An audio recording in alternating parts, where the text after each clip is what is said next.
கடவுளுக்கு முன் பிறந்த ஐயா இந்திரன் அவர்கள்.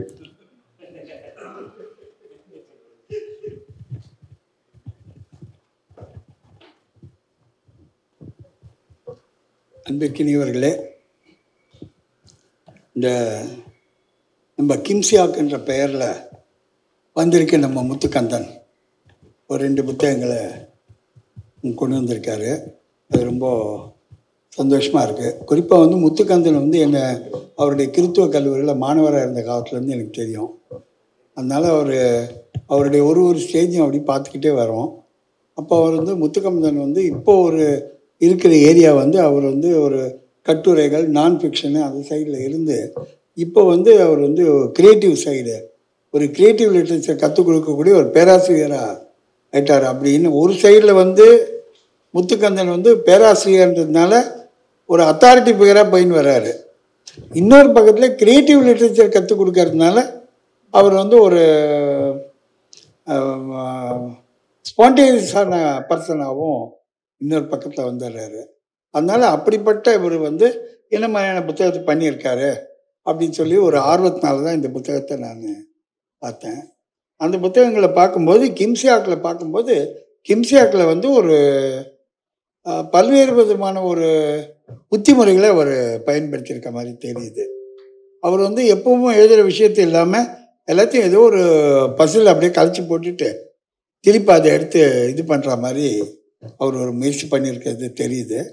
இந்த புத்தகங்களில் வந்து மெயினாக வந்து இப்போ வந்து நம்ம வந்து 2 விதத்தில் நம்ம வந்து இழுக்கப்படுறோம். ஒரு பக்கம் வந்து கிரியேட்டிவாகவும் ஸ்பான்டேனியஸாகவும் இருக்கிற அதே நேரத்தில் ஏதோ இது நம்மளுடைய ஃபிலாசபி, பொலிட்டிக்ஸு, சோஷியாலஜி, ஆந்த்ரோபாலஜி எல்லாமே வேற நம்ம இன்னொரு பக்கத்தில் இழுத்துன்னு போகுது.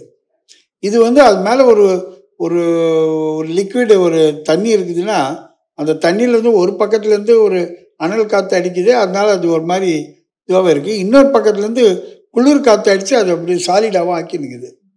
அப்போ இது 2 நடுவில் மாட்டிக்கிட்டு இருக்கிற ஒரு ஆப்ஜெக்டினுடைய ஒரு தவிப்பு இந்த புத்தகத்தில் தெரியுது. இது வந்து இந்த புத்தக வெளியீட்டு விழாவில் பேசுறதுன்றது இல்லாமல் நான் தனிப்பட்ட முறையில் பார்த்துக்கிட்டு வர ஒரு கிரியேட்டிவான ஒரு பர்சன், ஒரு இளம் சக்தியாக இருந்து அப்படியே வந்து அவர் தேடி ஒவ்வொன்றா எடுத்துக்கிட்டு அவர் ஒரு வரிசையாக அவர் வந்து தோல் உரிப்புகளை உள்ளாக்கிட்டே வர்றாரு. அப்போ அவருக்கு இந்த அடிமரம் என்கிற இந்த கிம்சியாக் இந்த புத்தகத்தை எடுத்து பார்த்தா இதில் உள்ளே போயிட்டா எங்கே நிறைய நேரத்தை எடுத்துருவோமோன்னு பயத்தை உண்டாக்குது. ஏன்னா இதுக்குள்ளே நிறைய விஷயங்களை அவர் ட்ரை பண்ணியிருக்கார். அதெல்லாம் முத்துக்கந்தன்கிட்ட அதுக்கு முன்னாடி நான் பார்த்தது இல்லை. ஒரு நினைக்கிறேன் அவர் ஒரு டீச்சராக இருந்து ஸ்டூடெண்ட்ஸோடு இந்த கற்றுக் கொடுக்கும்போது நம்ம பலதை கற்றுக்குறோம்.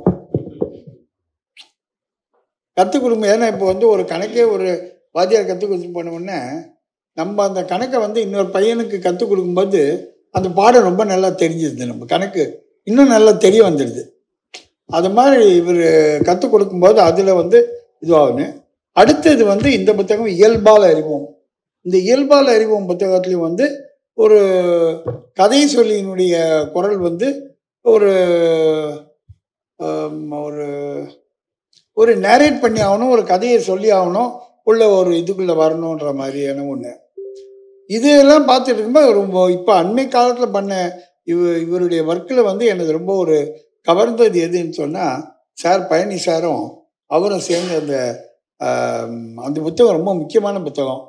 எப்படின்னா அந்த தெருக்கூத்து பற்றிய ஒரு புத்தகத்தை ரொம்ப பிரமாவான கள ஆய்வு செய்து எத்தனை இவங்க சார் கூத்து கலைஞர்கள் 104 பேரை நேரில் சந்தித்து அவர்களிடம் வந்து ஒரு முறையாக எந்த அளவுக்குன்னா டீட்டெயிலு இவங்க தகவல்களை சேகரிச்சிருக்காங்க. அந்த இவருடைய இன்ட்ரெஸ்ட் என்னன்னா, உங்களுடைய இன்ட்ரெஸ்ட்டு அந்த தெருக்கூத்து கலைஞர்கள் வந்து பூசிக்கிற அந்த கலர் இருக்குல்ல, அந்த கலரை பற்றி இருக்கிற கவனிப்பெல்லாம் ரொம்ப ஒரு ஆர்வத்தை உண்டாக்குது. எப்படின்னா ராமர் வந்து ஒரு பிரதேசத்தில் இருக்கிற கூத்து கட்டுற ராமர் ஒரு கலரில் இருக்காரு, அதே இன்னொரு பிரதேசத்தில் இருக்க அதே ராமர் வேற கலரில் மாறி போகிறாரு. இப்போ இந்த கலர் இவங்க சூஸ் பண்ணுறதுக்கும் அந்த கலர் அவங்க சூஸ் பண்ணுறதுக்கும் என்ன காரணம்? கேரக்டர் ராமர் தான். 2 பேர் இவர் குத்து கட்டுறதும் ராமர் வேஷம் தான் போடுறாரு, இவரும் அதே தான் போடுறாரு. ஆனால் 2 பேரும் கலர் வைஸ் வந்து எந்த கலரை சூஸ் பண்ணுறாங்க. இதில் இந்த 104 கூத்து கலைஞர்கள்கிட்டையும் என்ன மாதிரியான கலரை யூஸ் பண்ணுறீங்கன்னு கேட்டு அதையும் நீங்கள் வந்து கலெக்ட் பண்ணியிருக்கீங்க. அப்போ அந்த கலெக்ட் பண்ணியெல்லாம் இருக்கிறதெல்லாம் வச்சு பார்த்துட்டு முன்னாடி ஒரு முன்னரை ஒன்று நீங்கள் 2 பேரும் பழனிசாரும் முத்துக்கந்தன் சேர்ந்து எழுதியிருக்காங்க. அந்த முன்னுரை வந்து ரொம்ப ரொம்ப முக்கியமான ஒரு முன்னுரையாக நான் நினைக்கிறேன். ஏன்னா இப்போ இவங்க 2 பேரும் ரொம்ப ஒரு அற்புதமான ஒரு பேஸ், ஒரு டேட்டா பேஸை கிரியேட் பண்ணி கொடுத்துட்டாங்க. கூத்து கலைஞர்கள்னாலே நம்ம வந்து ஒரு நாஸ்டால்ஜியாவாக கூத்து கலைஞர்கள்லாம் அவர் மேலே ஒரு இதுவாக இருக்கும். ஆனால் நான் வந்து தமிழ் அழகியல்னு ஒரு கருத்துருவாக்கத்தை முன் வச்சுக்கிட்டு வர்றவன். அது என்ன தமிழ் அழகியல் அப்படியெல்லாம் இருக்காங்க, தமிழ் அழகியல், தெலுங்கு அழகியல், கன்னட அழகியல்லாம் இருக்கா அப்படின்னு கேட்டால் தமிழர்களுக்குன்னு தனியான அழகியல் கூறுகள் இருக்கு. இப்போ கொஞ்சம் முன்னாடி பேசியிருந்த போது சொன்னதெல்லாம் நம்ம யோசிக்க வேண்டியதாக இருக்கு. ஏன்னா நம்ம வந்து மொழின்னு வச்சு மொழியை வச்சு தமிழ் மொழியை சாட்சியாக வச்சு பேசும்போதெல்லாம் நம்ம அந்த ஒரு லாங்குவேஜாக ஒரு மொழியாக மட்டுமே நம்ம தமிழ்ன்ற வார்த்தையை பயன்படுத்தலை. தமிழ்ன்றது வந்து ஒரு பண்பாட்டினுடைய ஒரு அடையாளமாகவும் ஒரு இனத்தினுடைய அடையாளமாக கூட தமிழ்ன்றது பயன்படுது, ஒரு அரசியல் அடையாளமாக கூட போகுது. அப்போ வந்து தமிழ்ன்றது வந்து ஒரு பண்பாடு மானிடவியல் கூறாலாம் தமிழ்ன்றதை வந்து எடுத்து பார்க்கும்போது இன்னைக்கு ஒவ்வொரு நாளும் புது புது சயின்ஸ் வருது இல்லைங்களா, ஆந்த்ரோபாலஜி, ஃபோக்லோரு, இதெல்லாம் வர நம்மளுடைய தமிழ் பற்றி அந்த புரிதல் வந்து நமக்கு ரொம்ப இதுவாகிடுது. இப்போ வந்து முத்துக்கந்தன் வந்து பேர் வந்து அவர் வந்து கிம்சியாக்குன்னு வச்சுக்கிட்டா கூட அதுக்குள்ளே இருக்கிறது தமிழ் ரீதியான புரிதல் தான். அதாங்க முக்கியமான விஷயம். கிம்சியாக்குன்ற பேரை பார்த்தோன்னே அது முத்துக்கந்தன் யார், ஜப்பனீஸ் பேர் மாதிரியா எப்படி ஒரு போக்கில் தோணுச்சு. ஏன்னா இந்த பேரை இவர் எங்கேருந்து எடுத்திருப்பாரு அது போல அப்படின்னு. அப்போ கிம்சியாக்குன்ற பேரை எடுத்தாலும் கூட அவர் டீல் பண்ணியிருக்கிற விஷயம் எல்லாமே வந்து தமிழ் பண்பாட்டு ரீதியான ஒரு தற்கால விவரிப்பாக தான் தெரியுது. அப்போது இந்த தமிழ் அழகியல்னு நம்ம ஒன்று வந்து தேடிக்கிட்டு போகும்போது ஒரு கூத்தில் தேடுறோம். நான் என்ன சொல்கிறேன், தமிழ் அழகியல் அடையாளங்களை தேடும்போது அதை வந்து நம்ம வந்து ஒரு அது என்ன சொல்கிறது, தமிழ் அடையாளம்னு தேடும்போது அழகியல்னு தேடும்போது அதை வந்து நம்மக்கிட்ட அந்த அழகியல்னு சொன்ன உடனே நம்மளை அறியாமலே நம்ம செவ்வியல் பக்கம் போயிடுறோம். தமிழ் அழகியல் அப்படின்னு ஒன்று நம்ம ரொம்ப வேடிக்கையாக இருக்கும். நம்ம ஊரில் அழகியல் இதை பற்றி தான் சொன்னோன்னே ஃபஸ்ட்டு இயற்கையை சொல்லுவாங்க எல்லாரும், அதுக்கப்புறம் பெண்ணை தான் சொல்லுவாங்க. ஒரு என்ன கவிதை பிடிக்கிறது அப்படின்வாங்க, அழகு பிடிக்கிறது, என்னடா கூத்து இதெல்லாம் தோணும். ஆனால் 2 தான் அழகுன்னே அவன் நினச்சிருக்கான். அதில் ஆண் அழகனை பற்றி சங்க இலக்கியத்தில் ஏராளமாக விவரிப்புகள் இருக்குது. ஆனால் அதெல்லாம் ஈவன் பெண்களும் பேசுறதில்ல, ஆண்கள் கூட தற்பெருமையாக கூட அதை எடுத்து யாரும் பேசுறதில்லை. அப்போது அழகியல்னு சொன்னாலே அந்த அழகியல் வந்து உலக அளவில் எப்படின்னா ஈஸ்டெட்டிக்ஸ்ன்ற ஒரு பெயரில் தத்துவ சாஸ்திரத்தினுடைய ஒரு பகுதியாக வச்சுட்டு வராங்க.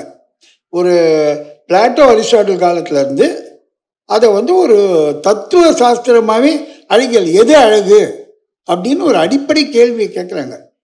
அந்த அடிப்படை கேள்வியில் எது அழகுன்னு கேட்கும்போது அழகுன்னா எது, நமக்குள்ள அந்த இடம் ஒரு பெரிய ஒரு கரெக்டான ஒரு ஃபைல் மாதிரி இருக்குது அந்த அழகியல். அப்போ அந்த அழகியல் எது அப்படின்போது ஒவ்வொருத்தரும் பிளாட்டோ அதை ஒரு மாதிரி விவரிக்கிறாரு, அரிஸ்டாட்டில் ஒரு மாதிரி விவரிக்கிறாரு, ஈவன் டால்ஸ்டாய் வந்து அழகும் உண்மையும்னு ஒரு புத்தகம் எழுதியிருக்காரு. அப்போ அழகு உண்மையாக இருப்பது தான் அழகாக இருப்பதெல்லாம் உண்மையா, அது போல ஒரு கேள்வியை வந்து டால்ஸ்டாய் எழுப்பிக்கிட்டு போகிறார். அப்போ ஆனால் நம்மளுடைய தமிழ் இலக்கியத்தில் தொல்காப்பியம்தான் நம்மளுடைய எல்லாத்துக்குமே ஒரு ஆதி கிரந்தம் சொல்கிறாங்கல்ல, அதுபோல் ஆதி பிரதி நமக்கு வந்து தொல்காப்பியம்தான். அப்போ இந்த தொல்காப்பியத்திலேயே வந்து தொல்காப்பியர் வந்து தமிழனுடைய வாழ்வியல் கூறுகளில் இருக்கிற அழகியலை பல்வேறு விதமாக பேசியிருக்காரு. ஆனால் தொல்காப்பியரை நம்ம என்ன செய்கிறோம், ஒரு இலக்கண பண்டித கிராமரியனா வச்சுட்டோம். தொல்காப்பியத்தை வந்து ஒரு கிராமர் புக் மாதிரி தான் வச்சுருக்கோம். ஆனால் நாட்டிய சாஸ்திரம் எழுந்த பரத முனியை அவங்க வந்து ஈஸ்டிஷியன்னு சொல்கிறாங்க, அழகியல்வாதின்னு சொல்கிறாங்க பரத முனியை. அபினவகுப்தர், காஷ்மீரினுடைய இவனை அபினவகுப்தரை வந்து ஈஸ்டிஷியன்னு சொல்கிறாங்க. ஆனால் தொல்காப்பியரை நம்ம கிராமரியன்னு சொல்கிறோம். என்ன கேட்டால் தொல்காப்பியரை விட பெரிய ஈஸ்டிஷியன் கிடையாது. நம்ம அந்த தொல்காப்பியர் எப்படி ஒரு ஈஸ்டிஷியன் ஒன்றும் இல்லை, அந்த திணை கோட்பாடுன்னு ஒன்று இருக்கு இல்லையா, அந்த திணை கோட்பாட்டையே வந்து ஒரு நம்மளுடைய தமிழ் அழகியல் கூறினுடைய ரொம்ப ஒரு அடிப்படையான விஷயமா நம்ம எடுக்கலாம். அப்போ எடுக்கும்போது மெயினாக வந்து முத்துக்கந்தனுடைய ஜேர்னியை, ஒரு பயணத்தை அப்படி பார்க்கும்போது நான் வந்து ஒரு கூடவே இருந்து பார்க்குறேன். நம்ம வீட்டில் ஒரு செடியை வச்சுட்டு அது வளர்ந்து இப்படி விரல் விட்டுருச்சு, இப்படி பூ விட்டுச்சு, மொக்கு விட்டுருக்கு அப்படின்னு பார்த்துட்டு வர மாதிரி முத்துக்கந்தனை நான் பார்த்துன்னு வரேன். ஒவ்வொரு தடவை பார்க்கும்போதும் ஒவ்வொரு மாதிரி இருப்பார் அவர். அப்போ இப்போ லேட்டஸ்ட் இதில் பார்த்தாக்கா அவர் என்கிட்ட இப்போ திடீர்னு வந்து முத்துக்கந்தன் வந்து கிம்சி ஆக்கணும்னு, என்ன ஆச்சு இவருக்கு, அவ்வளோ பெரிய பேரடைம் ஷிஃப்ட்டு நடந்து போச்சா அப்படின்னு பயப்படுற அளவுக்கு ஆச்சு. ஆனால் பார்த்தா அப்படிலாம் ஒன்றும் நடக்கலை, சும்மா மேலோட்டமாக சொல்லியிருக்காரு இந்த பேரை. ஆனால் நான் என்ன சொல்கிறேன்னா, இந்த இடத்துல தமிழ் அழகியல்னு ஒன்று தொல்காப்பியத்திலேருந்து சொல்கிற வாழ்வியல் இருக்குது. நம்ம எல்லாமே செவ்வியலுக்கு போயிடுறோம். உடனே வந்து ஒரு பல்லவா ஸ்கல்ப்சரு, இல்லை ஒரு டாஞ்சோ பெயிண்டிங் நான் தஞ்சாவூர் பெயிண்டிங்கை சொல்ல, இந்த ஃப்ரெஸ்கோ பெயிண்டிங் சொல்கிறேன் நான், சூர ஓவியங்கள், இது எல்லாத்தையும் பார்த்து அதில் இருக்கிற ஒரு அழகியலுக்கு தான் போகிறோமே தவிர, அழகியல்னு சொன்ன உடனே சாதாரண பொங்கல் பானையில் பண்ணுற டிசைனை நம்ம அழகியலை ஏற்றுக்கிறதே இல்லை. பொங்கல் பானையில் என்ன மாதிரி டிசைன் பண்ணுறோம், ஒரு டெரகோட்டா ஹார்ஸில் எத்தனை வேரியேஷன் இருக்குது. நான் எப்படி சொல்கிறேன்னா, நான் கிறிஸ்டியன் காலேஜில் ஒரு தடவை ரொம்ப வருஷத்துக்கு முன்னாடி நான் போய் பேச போனபோது நான் வந்து என்ன சொன்னேன், ஒரு பானைக்கும் ரெஃப்ரிஜிரேட்டருக்கும் ஒரு ஒப்புமை சொன்னேன். என்ன சொன்னேன்னா, ரெஃப்ரிஜிரேட்டரில் வந்து நம்ம வந்து அது உள்ளே இருக்கிற கூலிங்கை வந்து அப்பப்போ போய் அதை வெளியில் ரொம்ப கூலாக இருந்ததுன்னா உள்ள ஃப்ரிட்ஜினுடைய கோல்ட்னஸை குறைச்சிருவோம், வெளியில் ரொம்ப இதுவாக இருந்தால் அதிகப்படுத்துவோம். இது வந்து மேனுவலாக ஆப்ரேட் பண்ணுவோம். ஆனால் பானையில் நம்ம தண்ணி பிடிச்சி வைப்போம். அந்த பானையில் என்ன செய்கிறோம், சர்வசகஜமாக வெளியில் ரொம்ப சூடாக இருந்ததுன்னா பானை தண்ணி ரொம்ப சில்லுன்னு இருக்கும். அது ஒரு ஆட்டோமேட்டிக்காக அதுக்கே ஒரு செல்ஃப் பேலன்சிங் சிஸ்டம் இருக்குது. அதை போய் மேனுவலாக நம்ம ஆப்ரேட் பண்ண வேண்டியதில்லை. வெளியில் இருக்க அந்த ஈக்காலஜிக்கலி சூழலியல் ரீதியாக அந்த பானை வந்து அது கூட இது பண்ணிடுது. அதனால் நீங்கள் வந்து ஃப்ரிட்ஜரை விட பெரிய ஃப்ரிட்ஜு வந்து பானை தான் அப்படின்ற மாதிரி நான் சொல்லிட்டேன். உடனே அவங்க ஒரு மாணவர் எழுந்து என்னை கேட்டார், ஏன் சார் எங்களை இன்னும் அந்த பானை சட்டிலேயே வாழ வைக்கிறீங்களா, அதுலேருந்து முன்னேறி வர வேண்டியது இல்லையா அப்படின்னு ஒரு கேள்வி. இந்த கேள்வி வந்து எனக்கு ரொம்ப ரொம்ப முக்கியமான ஒரு கேள்வியாக எனக்கு தெரியுது. ஏன்னா தமிழ் பண்பாடு, தமிழ் பண்பாட்டு அடையாளம் இதோடெல்லாம் யோசித்து பார்க்கும்போது ஒரு வெஸ்ட்லேருந்து மேற்குலேருந்து ஏதோ ஒரு காற்று ஒன்று வருது பலமாக. அந்த காற்று என்ன செய்யுது, நம்மளை வந்து ரொம்ப கம்ஃபர்டெல்லாம் கொடுக்குது, நமக்கு வசதிகள்லாம் கொடுக்குது. அந்த வசதிகள் கூடவே புதிய புரிதல்களையும் கொண்டு வருது.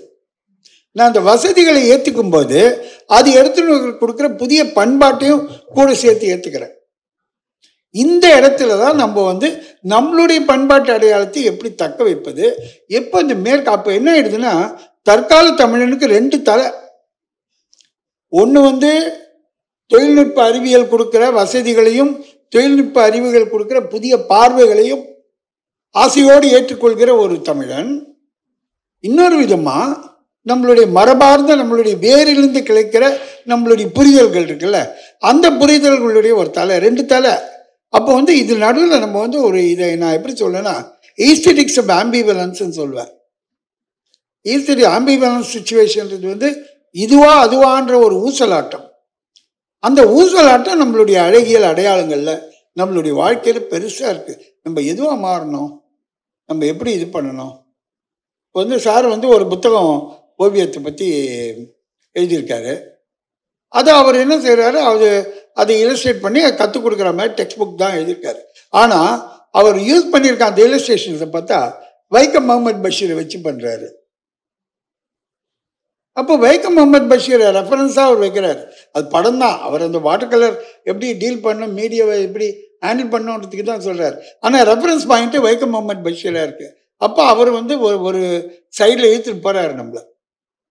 அதே மாதிரி தான் இப்போ முத்துக்கந்தனுடைய முக்கியமான ஒரு டிராவலை எடுத்து பார்க்கும்போது அது வந்து இந்த தற்கால தன்மையோடு அவர் இணைந்து அப்படியே பயணப்பட்டுக்கிட்டே வர்றார். அதுதான் எனக்கு ரொம்ப சந்தோஷமா இருக்கு. ஏன்னா பல்வேறு இளைஞர்களை நான் வந்து பார்த்துக்கிட்டே வரேன். ஒவ்வொரு காலேஜிலும், குறிப்பாக கிறிஸ்துவ கல்லூரியில் பாரதி புத்திரன் முக்கியமாக பாரதி புத்திரனால் தான் நான் வந்து கிறிஸ்துவ கல்லூரிக்கு அடிக்கடி அழைக்கப்பட்டேன். அப்போல்லாம் நான் வந்து பார்க்குறதுல நான் பார்த்து மாணவர்கள் வந்துக்கிட்டே இருக்காங்க. ஒவ்வொருத்தரும் இப்போ பார்த்தா அவங்களாம் அப்போ அவங்க மாணவர்களாக பேசினேன். அவங்க ரூமில் அழைச்சிட்டு போய் என்கிட்ட பேசுவாங்க. அவங்க பேசின விஷயத்துக்கும் அவங்க இப்போ செய்துட்டு இருக்க விஷயங்களுக்கும் சம்மந்தமே இல்லாத அளவுலாம் மாறி இருக்காங்க பல பேர், பல நண்பர்கள். ஆனால் இதில் முக்கியமான விஷயம் என்னன்னா, இந்த முத்துக்கந்தனை பொறுத்த மட்டும் ஒரு அரசியல் ரீதியாக சமூக அரசியல் பார்வையோடு தன்னுடைய கலை வெளிப்பாடு கற்றுக் கொடுக்கறது எல்லாத்தையுமே அப்படியே எடுத்துக்கிட்டே வர்றார். எடுத்துகிட்டே வரும்போது அதுக்குள்ளே இருக்கிற அந்த அரசியலையும் அப்படியே வச்சுக்கிட்டே வர்றார்.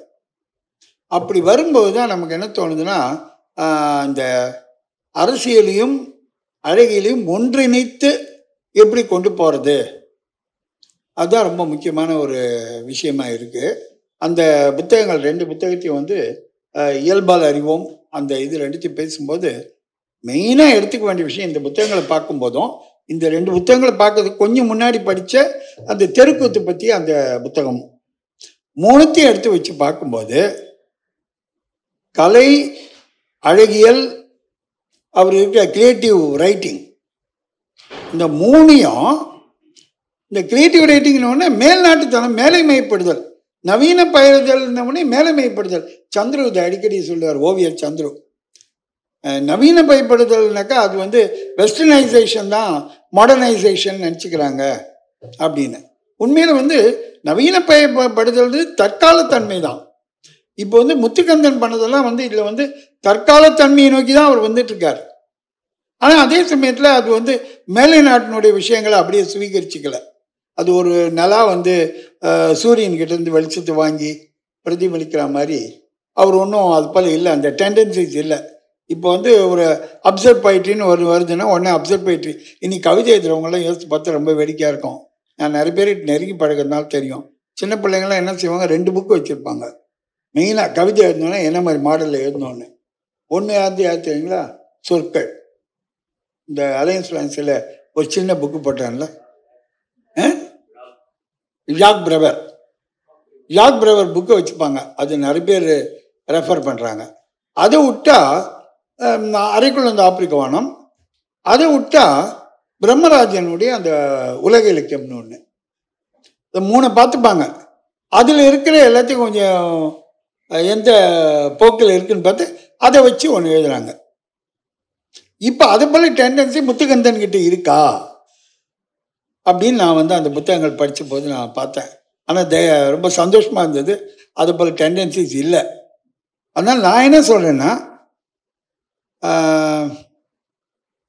எதிரொலியே இருக்காதே, குரலாக இரு. அதுதான் என்னுடைய இது. அது எவ்வளோ தாழ்ந்த குரலாக இருந்தால் பரவாயில்ல, சன்னமான குரலாக இருந்தாலும் பரவாயில்ல, என்னுடைய குரலாக இருக்கணும். அதுதான் ஆத்தென்டிசிட்டி தான் வந்து இன்றைக்கு நம்ம கலையில் தேட வேண்டிய ரொம்ப அடிப்படையான இதுன்னா என்ன கேட்டால், என் தனக்குத்தானே உண்மையாக இருந்து தனக்குள்ள ஒரு குரல் கேட்டுக்கிட்டே இருக்கும். அந்த குரல் நம்ம வந்து வெளியில் சொல்ல மாட்டோம் பொதுவாக. ஏன்னா நமக்கே என்ன தோணும், இது என்ன அபத்தமாக இருக்குது, அது சொன்னால் வெளியில் சிரிப்பாங்க, அது போல் பைத்தியக்காரத்தனமான எண்ணங்கள்லாம் வரும். ஆனால் அதை மற்றவங்க சிரிப்பானேன்னு யோசித்து பார்த்து அது சொல்லாமல் விட்டுடுறோம்ல. அது இல்லாமல் அதை வந்து நம்ம வந்து எடுத்து தைரியமாக பிரமாதமான முறையில் ப்ரெசன்ட் பண்ணும்போது நம்மளுடைய தனித்துவமான குரல்கள் தென்படும். அந்த குரல்களை நம்ம வந்து கேட்ச் பண்ணுறது தான் ரொம்ப முக்கியமான விஷயம். அதே நேரத்தில் நம்ம கலை வழிபாடு கலைன்னு போகும்போது எனக்கு ஒரு பயமாக இருக்குது. ஏன்னா தமிழ்ச்சூழல் என்ன செய்திருக்காங்கன்னா, கலைன்னு சொன்னோடனே தூய்மைக்கு போயிடுறாங்க. எல்லாம் தூய்மையாக இருக்கணுங்க. ஆர்ட்னா அப்படியே pure art, pure line. Water கலருங்க அப்படியே பியூர் ஃபார்ம்ங்க இது அப்படின்வாங்க. அந்த பியூர்னு சொன்ன உடனே அது ரொம்ப உயர்வாயிடுதுன்னு அபிப்பிராயம். காதல் கூட கேட்பாங்க, அப்படியே தூய காதல் இல்லைங்க இதெல்லாம், அது ஒரு காதலில் ஒரு டிகோட்டமி. அப்போ இந்த தூய்மைன்றது வந்து ஒரு அடக்குமுறையினுடைய கருவியாக போயிடுதோ அப்படின்னு ஒரு பயமா இருக்கு நமக்கு. வந்து தூய்மைன்னு சொல்லி, ஏன்னா நமக்கு வந்து இந்து மதத்தில் வந்து தூய்மைன்னு சொல்லி தான் எல்லாருமே வந்து அடக்கி வச்சிருக்கானுங்க. இது தூய்மை, இது தூய்மை இல்லை. ஒரு பெண்ணுக்கு வந்து மாத விளக்கு வருதுன்னா தூய்மை இல்லாமல் இருக்கா, அதனால வீட்டு விளக்கு ஆக்கிடு அவளை. எல்லாத்துலையுமே அந்த தூய்மையை வச்சு தான் அடிமைப்படுத்துறது, அசிங்கப்படுத்துறது, மேல்கீழ் கற்பிக்கிறது எல்லாமே தூய்மையோட சம்மந்தப்பட்டிருக்கு. அப்போ வந்து என்ன ஆயிடுதுன்னா, இந்த pure form, pure art, pure இதுன்னும் போது நான் என்ன யோசிக்கிறேன்னாக்கா, இப்போ வந்து முத்துக்கந்தன் போல இருக்கிறவர்கள் வந்து பேராசிரியர்களாகவும் இருக்கிறார்கள், வழிகாட்டுபவர்களாகவும் இருக்கிறார்கள். முத்துக்கந்தன் கிட்ட ரொம்ப சந்தோஷமான விஷயம் என்னன்னா, பேராசிரியர்கள் வெறும் கற்றுக் கொடுப்பவர்களாக மட்டுமே இருந்து விடுவது வழக்கம். ஆனால் முத்துக்கந்தன் என்ன செய்கிறாரு, பேராசிரியர் இருந்து கற்றுக் கொடுக்குற அதே நேரத்தில் அவரும் கற்றுக்கிட்டதை ஒரு ப்ராக்டிஸாக பண்ணி பார்க்குறாரு. அதுதான் இந்த கிம்சியாக்குன்ற பேரில் அவர் எழுதி பார்க்கறல. ஏன்னா அவர் கிம்சியாக்குன்னு பேர் வைக்கும்போது என்ன ஆக்கிறாரு, நான் வந்து முத்துக்கந்தன் இல்லைப்பா, ஆசிரியர் இல்லை, அவருக்கு ஏதோ ஒன்று அதுலேருந்து விடுபட்டு ஒன்று சொல்லணும் அப்படின்றதுக்காக அது சொல்கிற மாதிரி தோணுது. அதனால் இது செய்து வரும்போது நம்ம இந்த தூய்மை அதிலெல்லாம் மாட்டிக்காமல் நம்மளோட இந்த உண்மையாக இருந்தாலும் தனக்குத்தானே உண்மையாக இருத்தலை காட்டிலும் பெரிய ஒரு புத்திமுறை தேவையில்லை. அப்படி போயிட்டு நமக்கு ஒரு அட்டானமியும் நம்மளுடைய கலையினுடைய உன்னதமும் போகும். இன்னொன்று, அப்போ நம்ம வந்து வெறும் கிளாசிக்கல் எக்ஸ்பிரஷனுக்கு மட்டும் போகாமல் நம்மளுடைய அன்றாட வாழ்வியல்ல குப்பனம் சுப்பனம் ரோடோரத்தில் இருக்க ஒரு பூக்காரம்மாவும் அவங்களும் செய்கிற அவங்களுக்குள்ளே இருக்க அழகியல் இருக்குல்ல, ஒரு பாம்படம் போட்டிருப்பாங்க, அந்த பாம்படத்தில் இருக்க அழகியல், ஒவ்வொன்றுத்துலையும் இருக்கிற அழகியல் நம்ம வீட்டில் இருக்க ஒவ்வொன்றுத்தையும் ஒன்றுமே இல்லை. குடிசைக்குள்ள அந்த ஆலிவ் கிரீன் தான் சார் சாணம் மெழுகிறோமே, அது என்ன கலர் சொல்லுவோம், ஆலிவ் கிரீன் தான். ஆலிவ் கிரீனில் சாணத்தை மெழுகிறான். அப்புறம் என்ன சார், ஓரத்தில் வந்து அந்த குருவி கல்னு சொல்லுவோம், ஒரு கலர் எல்லோ ஆக்கர், அதுக்கு ஒரு ஒரு இதுவாக வந்து ஒரு உதவி செய்யக்கூடிய ஒரு வண்ணமாக ஒயிட் கலர் சுவர். அப்போ இந்த சுவர், அந்த ஆலிவ் கிரீனு, அந்த இந்தியன் ரெட்டு, இது கலந்து அந்த ஒரு வண்ண ஒழுங்கை மாபெரும் ஓவியர்கள் சாதிப்பதில்லை. ஆனால் கை நாட்டு பேர்வழிகள் என்றும் பட்டிக்காடுகள் என்றும் படிக்காதவர்கள் என்றும் நினைக்கிற மனிதர்கள் சர்வ சகிதமாக சாதிச்சுட்டு போயிடுறாங்க. அப்போ நம்ம கற்றுக்க வேண்டிய இடம் மகாபலிபுரத்துக்கு போய் கற்றுக்கிறத விட இந்த குடிசைக்குள்ளே இருக்கிற இந்த வண்ண ஒழுங்குகளை வைத்து நம்ம கற்று நம்மளுடைய விஷயங்களை எடுத்துக்கிட்டு வந்தோம்னா நம்மளுடைய வெளிப்பாடு, கலை வெளிப்பாடு என்பது ரொம்ப ஆர்கானிக்காக மாறிடும். ஒரு ஆர்கானிக் சாப்பாடு, ஆர்கானிக் வெஜிடபிள் சொல்கிறேன்ல, ஏன்ப்பா ஆர்கானிக் கவிதை எழுதுங்க, ஏன் ஆர்கானிக் பெயிண்டிங் பண்ணுங்க. அதனால அந்த ஆர்கானிக்கான விஷயங்களை தேடி நாம் அலைவது, இது வந்து இந்த 2 புத்தகங்களை பற்றி ரொம்ப டீட்டெயிலாக பேசினா ரொம்ப வேற மாதிரி போகும், டைம் எடுத்துரும். நான் என்ன யோசிக்கிறேன், அதை பற்றி பேசுறதுக்கு வேற இடங்கள் இருக்கு, எழுதலாம், நான் எழுதுவேன் நிச்சயமா அதை பற்றி ரிவ்யூவா.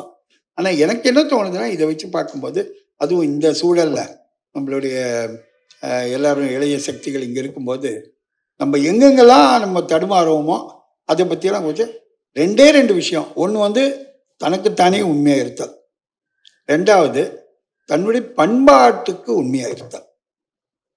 ஆனால் பண்பாட்டுக்கு உண்மையாக இருத்தல்னும் போது நான் ரொம்ப ஒரு ஃபண்டமெண்டலிஸ்டாக போயிடுவேணும்னு பயமாகவும் இருக்கு. பண்பாடு அப்படியே பிடிச்சிக்கிட்டு ஒரு கிரியேட்டிவ்னஸ் இல்லாமல் அந்த பண்பாட்டை பிடிச்சிக்கூடாது. அந்த பண்பாட்டை வந்து உயர்த்தி பிடிச்சி அதை எப்படியெல்லாம் நம்ம வந்து தற்கால தன்மையோட தொடர்பு படுத்த போகிறோம் அப்படின்ற கேள்வி ரொம்ப முக்கியமானதுன்னு நினைக்கிறேன். அது எல்லாத்தையும் இந்த புத்தகங்கள், இந்த கேள்விகளாம் என்னுடைய மனசில் எழுப்புது. இதை உங்கள் முன்னாடி பகிர்ந்துக்கிறதுக்கு எனக்கு ஒரு வாய்ப்பு கொடுத்ததுக்கு நன்றி.